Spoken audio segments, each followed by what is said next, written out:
So, Fabiana, what are you driving? What project are you driving there in Brazil? So to talk about the project I'm driving, maybe I could say a few words about the Google News initiative. It is our effort to work with the news industry to help journalism to thrive in the digital age. So the Google News initiative was launched a couple of years ago. It was backed for a $300 million fund to be invested along 3 years. Through products, partnerships, and programs. So the program I'm in charge of here in Brazil is called Google News Initiative Startup Lab, and it is a pioneer project in Brazil and in Google to support news startups in their very early stages of development. It was designed as a program to offer a 13-week immersion program at the Google for Startups campus here in São Paulo for entrepreneurs committed to develop news products. Philip, what are you leading on in the US? Because you're working on a similar project as well, similar concept. What exactly are you doing there? Yeah, and it's there's some humor too, because I forget also that the name of the initiative here in the US and Canada is also the Google News Initiative Startups Lab. So it's and I think that was fairly accidental, not intentional, if I'm not mistaken. But we're obviously, thankfully, able to pull from what Fabiana's been doing in Brazil. So yeah, basically, there's some similarities. So it's called the Google News Initiative Startups Lab, and I'm running a component of that called the Startup Labs Bootcamp. And the bootcamp itself is a 8-week online, completely remote, basically professional development experience that aims to help journalists that are interested in starting new, either local or single subject news initiatives, aims to help them by basically de-risk their idea. What I mean by de-risk is to actually look at the factors and variables that make a successful news business ahead of launching the business and try and determine if they can eliminate the riskier factors, the unknowns. It helps them to get into conversation with their potential audience or sponsors or advertisers much earlier than they would otherwise. And number 3, it helps them come up with what we call a minimum viable product, which is some small stand-in for their larger idea that they can complete in 8 weeks so that they can start getting feedback from advisors, from their audience, from sponsors, advertisers, and so on. So yeah, it's Google News Initiative Startups Lab Bootcamp. Our application period has closed. We had 260 people apply for the 24 spots, and it will kick off September 21st.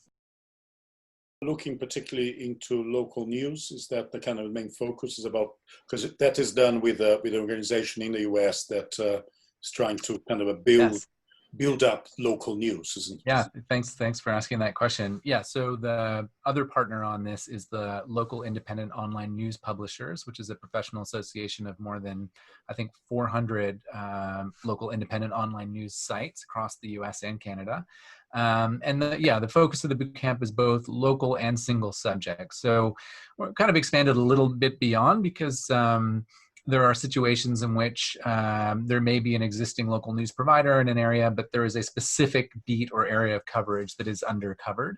And so we're encouraging people, especially as solopreneurs or independent reporting efforts, to narrow their focus from all local news to maybe just, it could be policing or, justice or environment or health or education.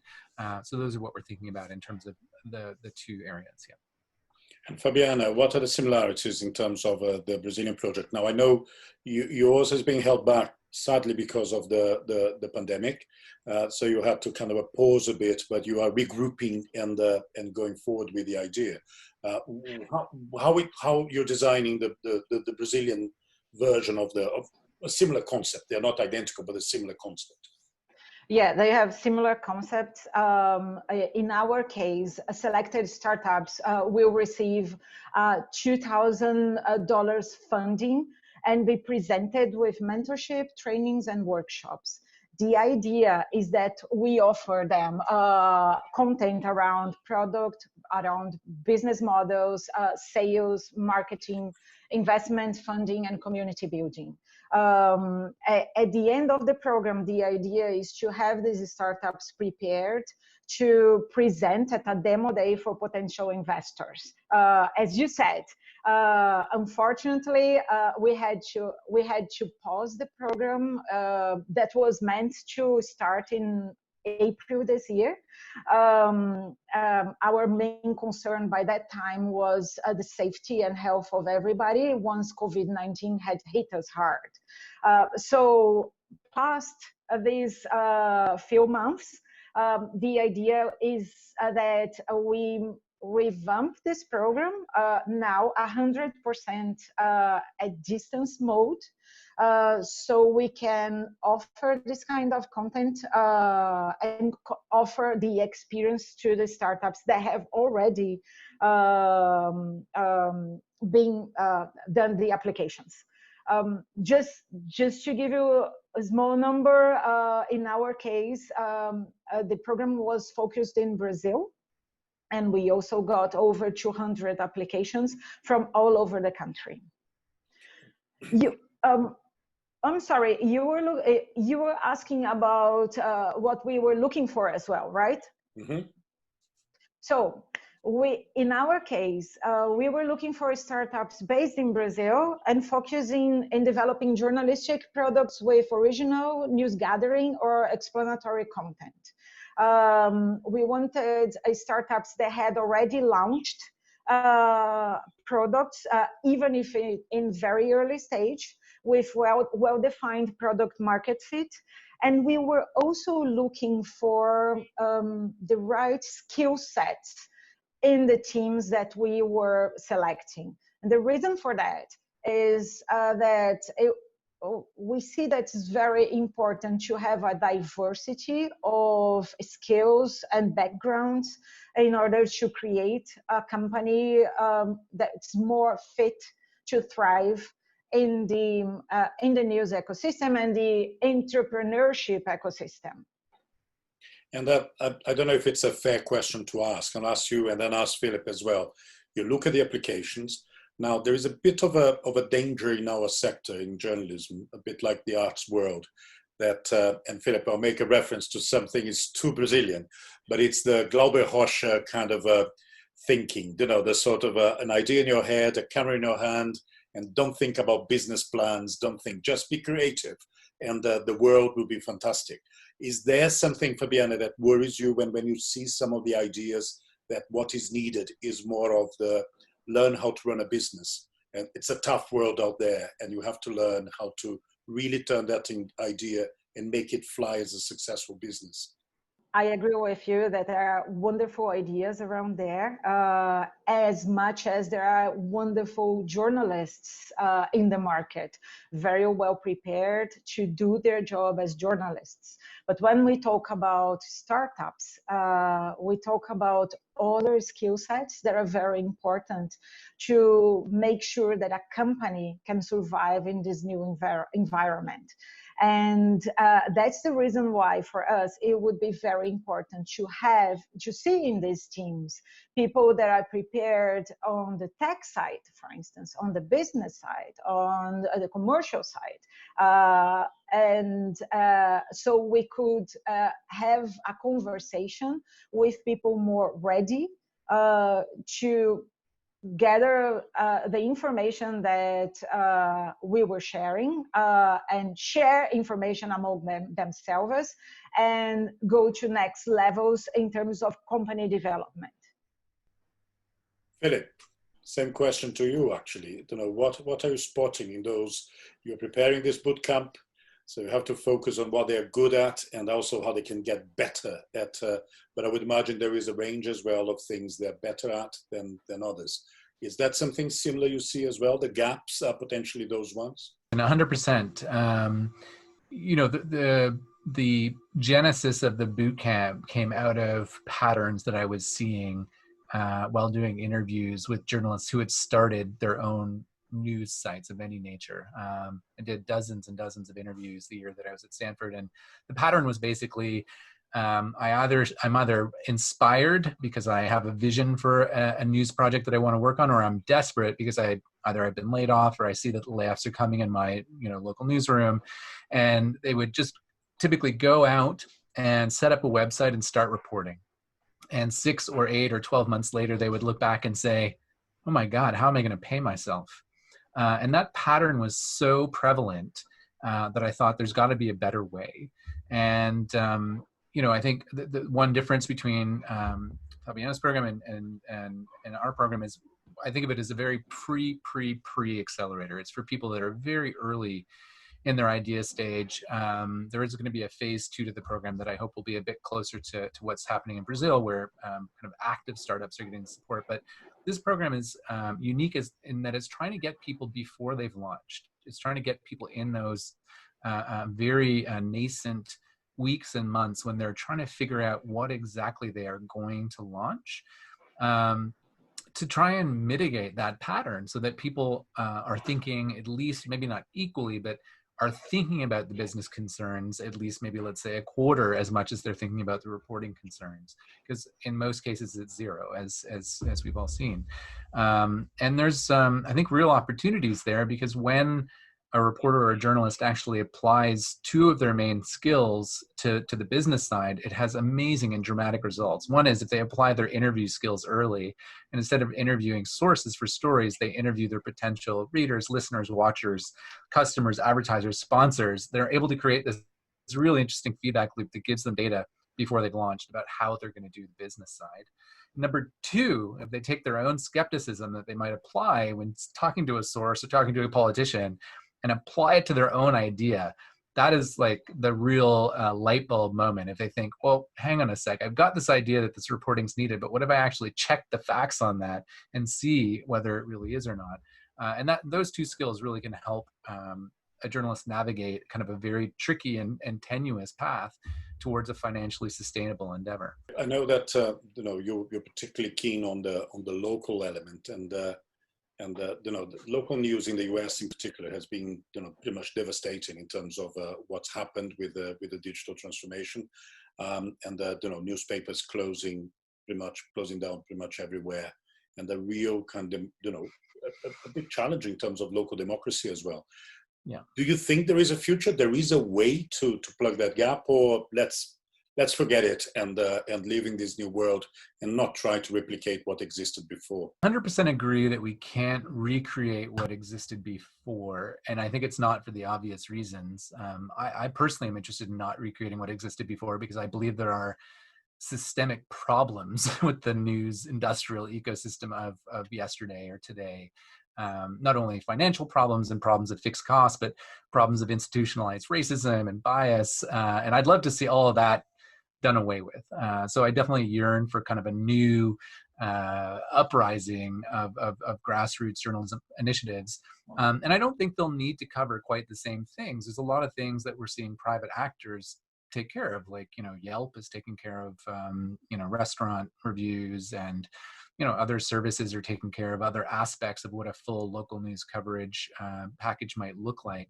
And I think that's fine. Because it allows reporters to spend more of their time focused on the reporting that's really critical, that impacts people's lives, local politics, local environmental issues, policing, justice, and all that kind of stuff. So I do think there's a future that is going to look hopefully different, but in some ways I think better.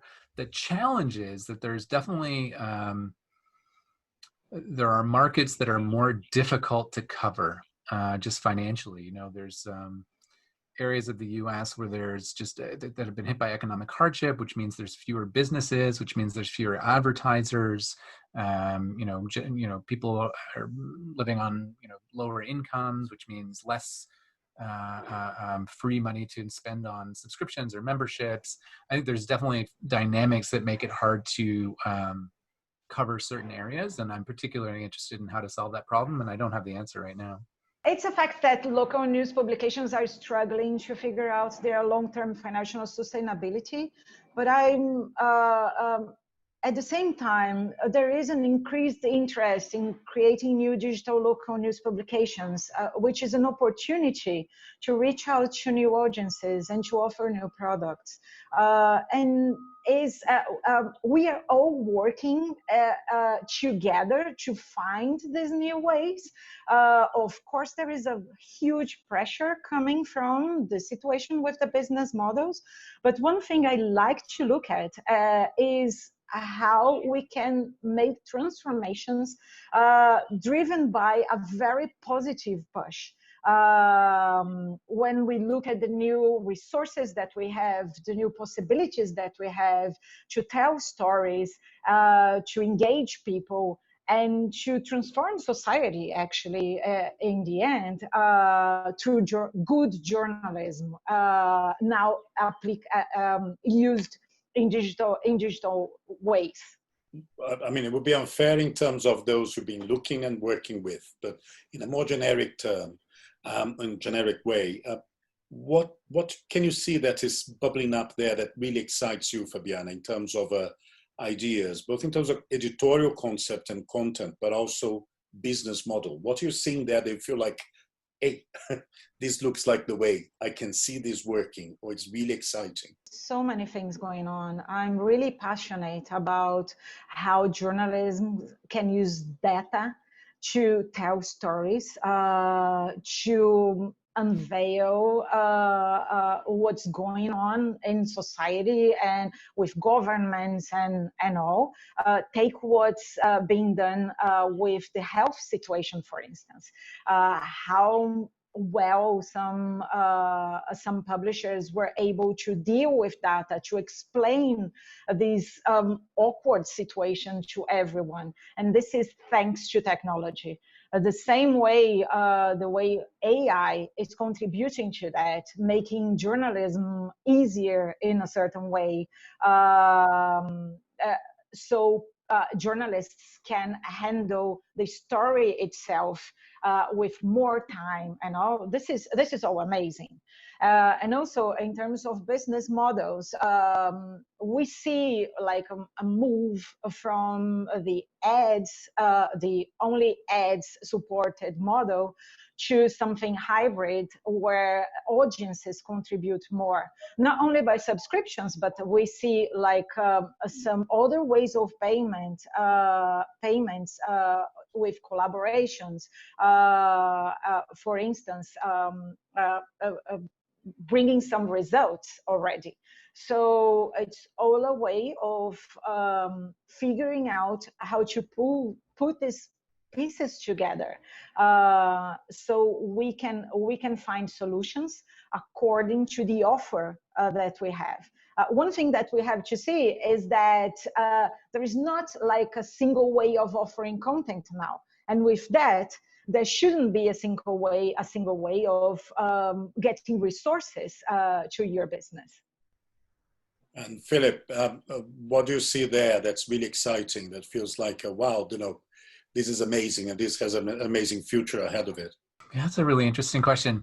I mean, so many models. I think the general shift, just to what Fabiana was saying, that I find exciting is this thought about what is the positive future for local news. And one of the trends that I'm seeing that's very exciting is kind of a personal connection. Like many of the people that I work with and coach are journalists who've left their a local paper in their area for whatever reason and started something of their own, and they're able to develop as an independent local news reporter kind of a deep relationship with their community that I believe is pretty novel and new, and demonstrates a great thrust towards success, because when the community has that relationship, they see the reporter in their community, they're able to communicate with the reporter what are the important stories that they feel are undercovered.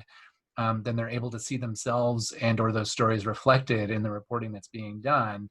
It just kind of creates this natural momentum behind the project and excitement behind the project that I don't think we've seen before, when reporters were kind of, I mean, you might have run into your reporter in a local coffee shop, but really, I mean, the newsroom or news organization seemed kind of far away and and kind of not ivory tower like, but it's definitely separate from the community as an institution. And I think those barriers are breaking down, which is super exciting.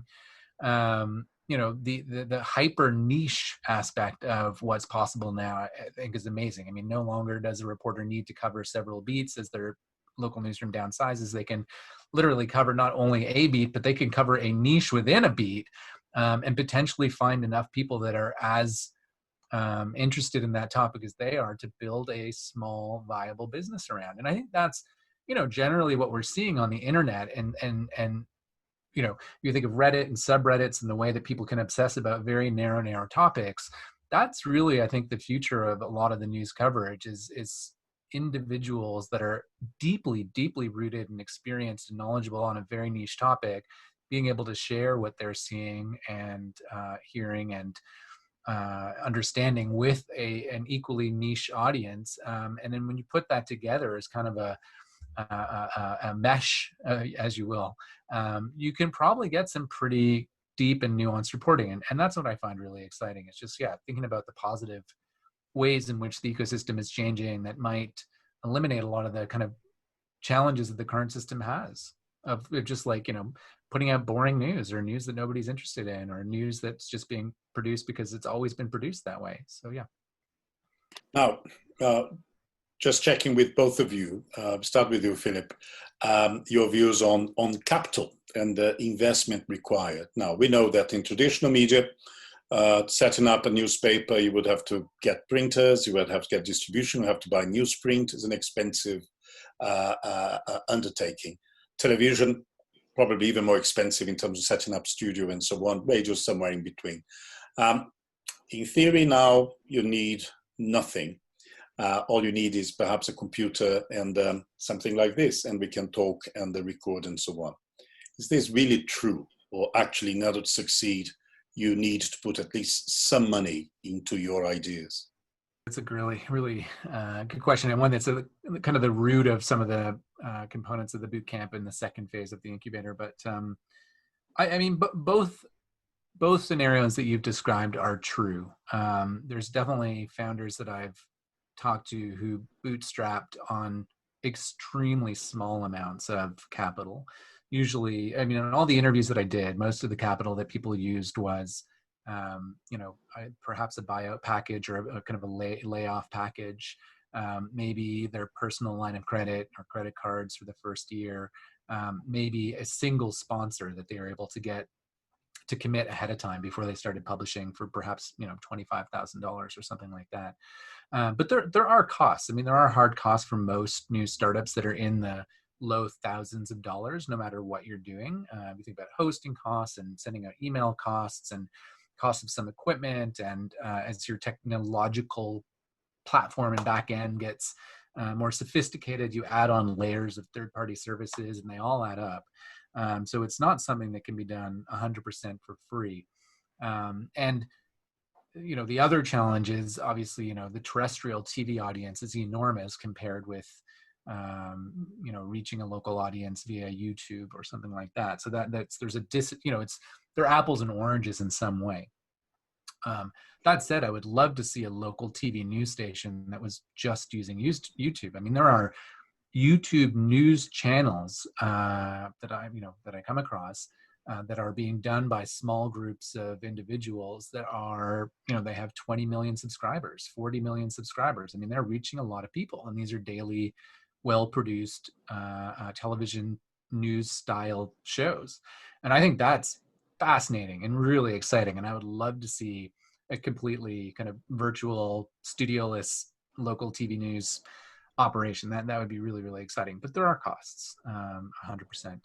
I'm curious to hear Fabiana's take on this. Like, at least up here, most of through my work with Lion and generally my work with local news operators, I mean, there's not really an investment model that makes sense.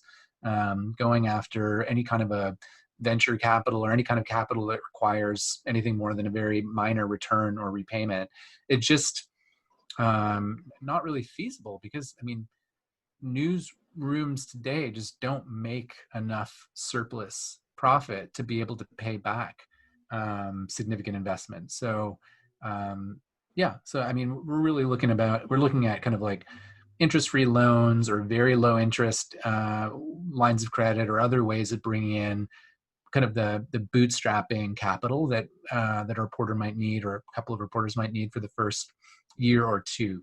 Certainly not looking at kind of pitching to venture investors, because we just don't see the payoff being possible. So, Anna, what's the scenario in Brazil from where you stand? What do you see there?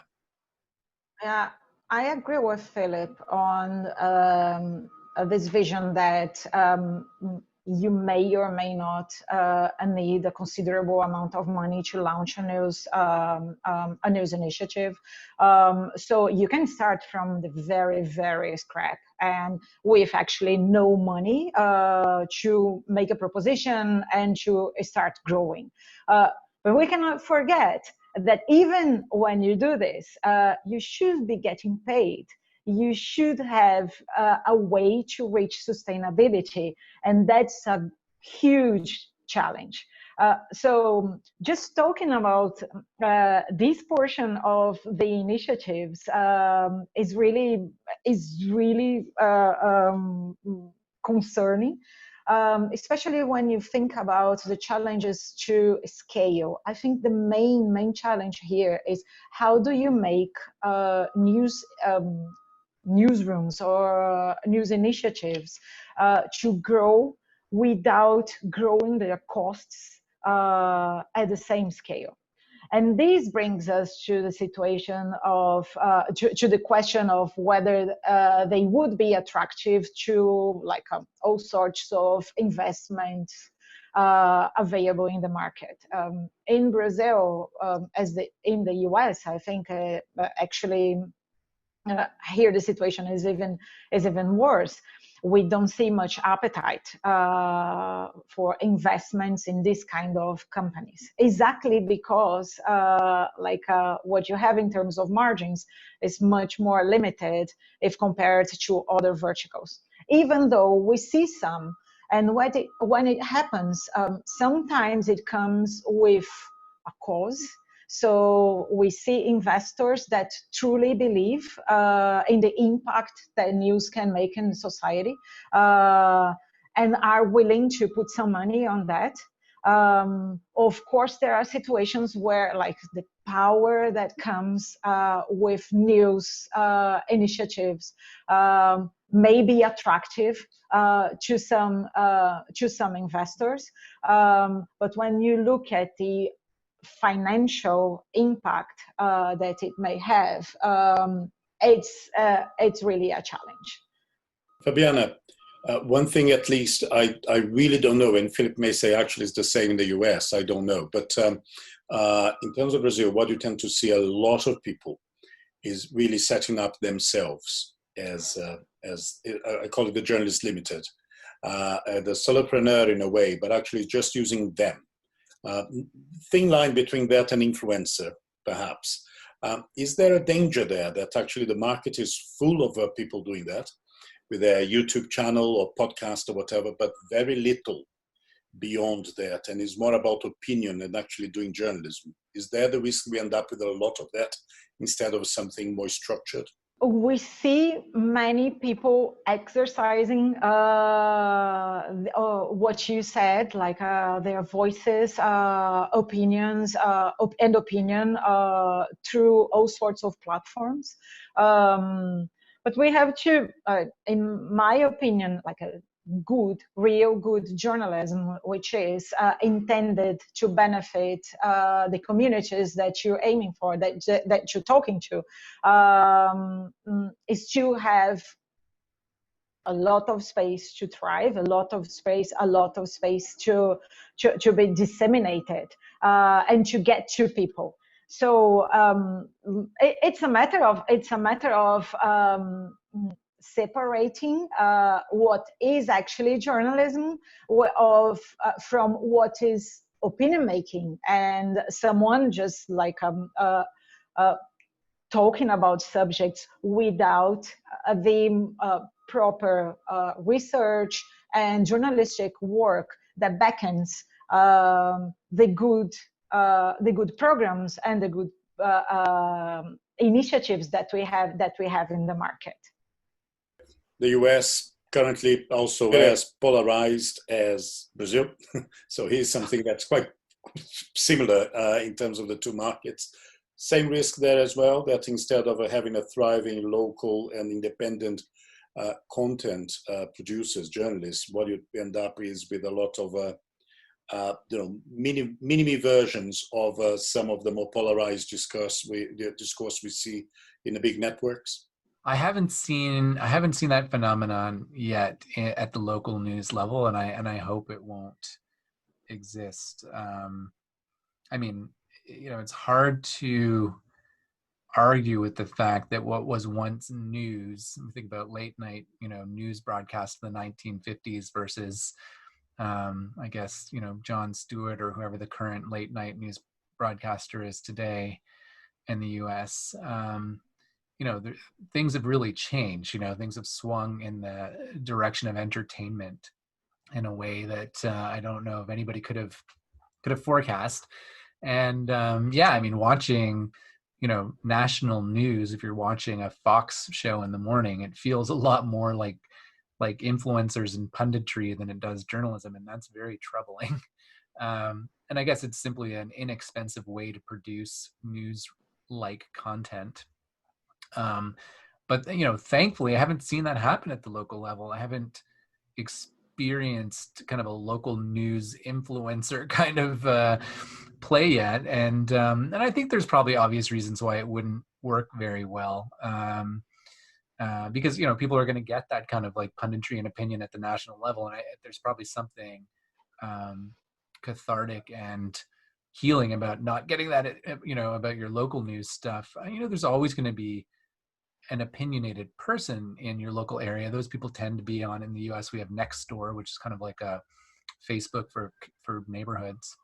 And there's definitely a lot of opinion and polarizing punditry on Nextdoor, but I worry less about it in local news play, to be honest. But is to really do as a kind of a ping pong, one at a time, the do's and don'ts of starting a journalistic endeavor. So let's see if it works. If it doesn't, we just don't use it. So I would like to start perhaps with Phillips. Let's do the do's first, and let's try two each. So one, and then goes to Fabiana, then, and let's see if that works out. So Philip, you first. One do. Okay, so if you are a reporter or even a civically interested, civically minded person that is thinking about starting a digital first news effort, number one do would be set a very clear goal in terms of how much money you need to sustain yourself at the end of your third year, and then work back from there to what you need to be earning in year one and year two, and do some back of the napkin math on how you're going to get there. Number one. Number two, once you've done that math, go out and start talking to people in your community, not about what they want, because people are very bad at telling you what they might do, but ask them about what they currently do. So what have you read in the last week? What news sources have you read in the last week? Where do you get most of your local news currently? Do you subscribe to the local newspaper? Where else do you get local news and information? What aren't you getting? What have you tried to find and couldn't find in the last 3 weeks? Those conversations and clear goals will get you pretty far down the road of understanding an unmet need that your effort might solve for. Start by looking at the community you want to serve. Try to figure out what's missing, and think of something that has a clear and distinct value proposition. Once you do that, have a very well-defined product market fit. Think of something that you can actually deliver. So be very focused on feasibility. I won't talk about the don'ts yet. Think about your own skills and bring together people that can add to you. Don't think about people that are like you, but people that are different that can add to your company or to your enterprise.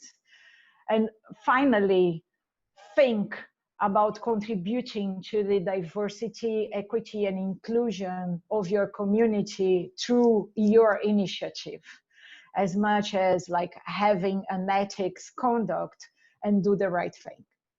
Now, the don'ts. And let's start, Fabiana, you start with the don'ts this time. Don't try to keep repeating things.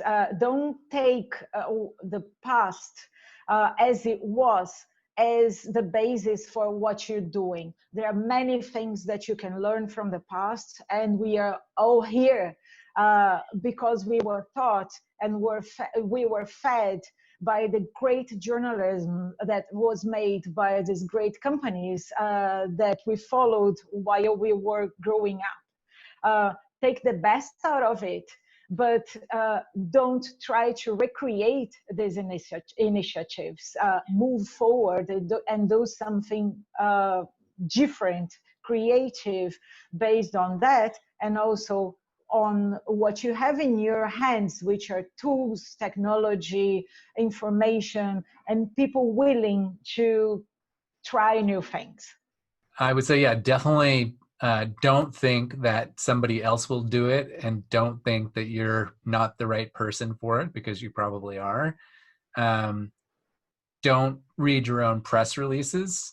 So be sure to get some objective, distanced feedback on your idea, if not from the people that you're aiming to serve, but perhaps from other close friends and advisors that are willing to be objective and give you some candid, difficult feedback. Don't be afraid to change course if you're not finding traction, or kind of if you're not connecting on an experiment or path. And yeah, last but not least, I would say definitely don't give up too early. It takes most founders at least a year, if not 2 years, to approach or even see the kind of the hilltops of financial sustainability. So definitely don't give up too early, because sometimes it just takes a certain amount of time for your idea to kind of, take root.